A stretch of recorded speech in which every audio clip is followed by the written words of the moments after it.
And we will return to this top story in just a bit with two expert guests as well. But we're moving on for the time being.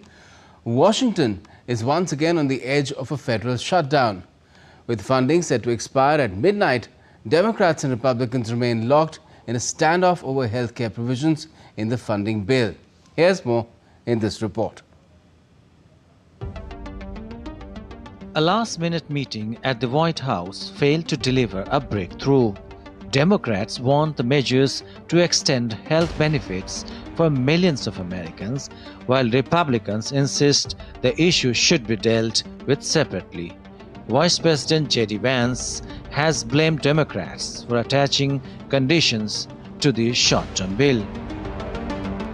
Well, first of all, we have to keep essential services functioning as well as possible if the Democrats shut down the government, and Russ has been tasked with making sure that's possible. We have disagreements about tax policy, but you don't shut that government down. We have disagreements about health care policy, but you don't shut the government down. You don't use your policy disagreements as leverage to not pay our troops, to not have essential services of government actually function. You don't say the fact that you disagree about a particular tax provision is an excuse for shutting down the people's government and all the essential services that come along with it.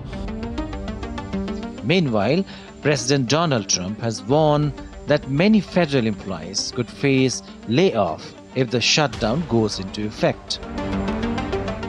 Well, we may do a lot, and that's only because of the Democrats. And as you know, they want to be able to take care of people that have come into our country illegally, and no system can handle that. And so we're totally opposed on that. But we can't take it. We just can't do it. I'd love to do everybody. I'd love to do the whole world. But our country can't handle people that come into our country illegally. And they want to give them full health care benefits. They want to open the wall again. Earlier, House Minority Leader Hakeem Jeffries slammed the Republican healthcare stance, calling it a five-alarm fire that is worsening the crisis.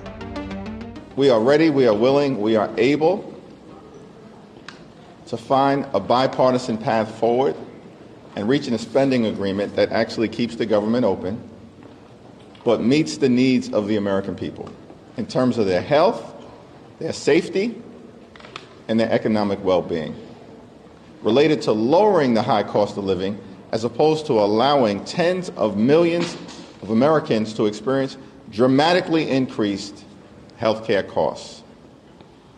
What we will not do is support a partisan Republican spending bill that continues to gut the health care of the American people.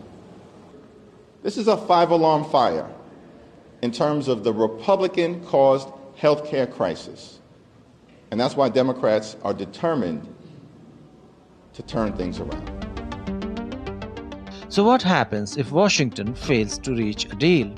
Hundreds of thousands of federal employees could be furloughed or forced to work without pay, while essential services such as Social Security, military duties, and air traffic control would continue.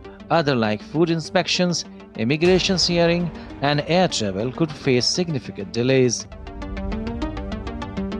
With neither side backing down, the clock is ticking toward a shutdown that could bring major disruptions to everyday American life.